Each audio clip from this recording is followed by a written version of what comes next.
Well, good morning and welcome to today's dog walk mental health thoughts. Today we're going to be talking about rules and also dog leads, which may not sound like they go together, but hopefully you'll see that they do. So what prompted me on this was that I'm taking Isaac for a walk on a canal path that we've not been down before, and so I'm not letting him off the lead because I don't know what's around the corner. I don't know what the hazards are, and also I need to protect Isaac from the swans. Just going past a generator, hope you can hear me, and protect the ducks from Isaac. So he needs to stay on his lead, which he's not too happy about, which is why you might see me jerking suddenly as he tries to pull on the end of the lead, because he likes running off lead and doing his own thing.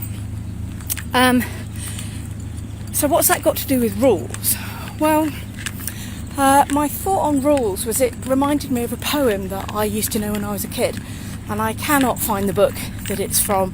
I wish I could. If you recognise it, let me know. But it was a book about rules, and the person in the poem was beating their fists against this brick wall that was around them that they felt was hemming them in and represented all the rules that stopped them doing the things they wanted to do. A bit like Isaac's dog lead. And after a while, they're despairing, they're sitting down, they're giving up, and then they suddenly realise, they get a bit of perspective, and they realise that the wall isn't hemming them in. Actually, they go to the edge of it and feel that the corner goes the other way, and actually it's around something else and they are outside the wall, and the wall is there to keep them safe from a hazard, rather like the dog lead is keeping Isaac safe from an angry swan and the ducks safe from an inquisitive Isaac. And so sometimes with rules, there are rules that are set rules, legal rules. There are rules that are family rules. There are rules that we've inadvertently given ourselves. Some core beliefs of I can't do that, I'm no good at this, I'll never be able to. Or I have to do this, I have to do that. And we set these rules around us and they limit us. And sometimes we've got to step back and work out, is this a rule that is there for a good reason, that actually I'm on the right side of the rule, I'm outside the wall, and the wall is there to keep me safe, a bit like a fire guard, I suppose, would be another example. Or is this a rule that I've created around me that's blocking me in and it doesn't need to be there and I can try and break it down? Or is this a rule that I don't like but is there for good reason and it is hemming me in, but there's a reason why it's hemming me in, I suppose.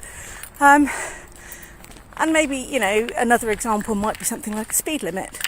Where we lived in Hertfordshire before, there was a main road, and one of the villages that my husband was vicar of was off a little tiny road off this main road, and the road came off at the brow of a hill, and there was a reduced speed limit on the main road, which nobody ever observed, because if you were on the main road you'd got no idea what the hazard was, and so you thought, well, looks like it's a 60 road to me, I'll drive at 60, which actually was really difficult for those of us trying to pull out of that road onto the main road, because you only got a short view before, you didn't get a long view of cars coming to see where the gaps were, and people would absolutely fly down it, and it was very hard to pull out. So there was a reason for that rule, for that reduced speed limit, but because people didn't see the reason for it,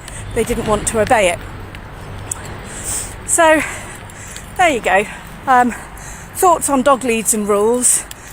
Need to look at the rule, recognise it for what it is, and then see whether it's something that actually is there for a good purpose and you're outside the rule, or is it a rule that you've made that doesn't need to be there? We're just going through a tunnel, be a bit echoey. Is it a rule that doesn't need to be there, and actually it's a flimsy paper wall that you can knock down. Just get a bit of perspective on those things that hem you in and work out, are they actually hemming you in, or is it just how you're looking at it? All right, take care. See you next time.